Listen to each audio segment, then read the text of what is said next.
The Stafford County has put a pause on a proposed data center after learning that it could be built on land believed to contain the graves of enslaved people. Some members of the Board of Supervisors said that they were troubled by that location. The proposed development would cover a 99-acre site. Our Sarah Robinson is there with what could happen next.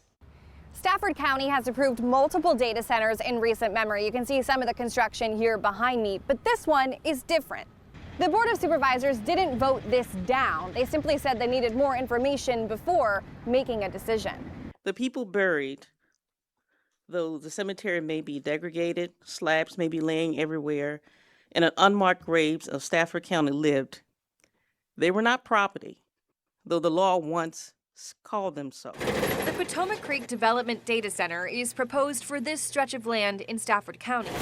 But residents say they have one major concern, and it's not just that 5 other data centers have already been approved in the county. I can't support any more data centers. This time, the project is proposed on land that includes a cemetery dating back to the 1700s. Some of the graves are marked with headstones, others are unmarked. Historians believe those unmarked graves belong to enslaved people. I have a problem with the cemeteries being disturbed, particularly enslaved people's remains being disinterred, disrupted, disturbed, dug up, and dispatched.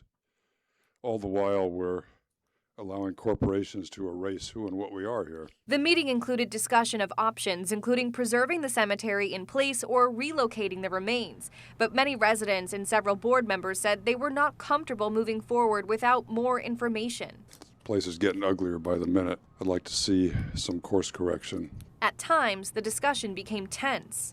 If that was your family or their relatives back in the day, would you want them to remove that? Would you want them to do that to you? I appreciate the question, Mr. English, and I think obviously I'm not in that position, so I can't speak firsthand necessarily, but I appreciate what you're saying, and I think what we're trying to figure out is we want to do the right thing. Ultimately, the board supported a plan that would allow the developer to conduct an archaeological study to determine where exactly human remains may be located before deciding how to move forward.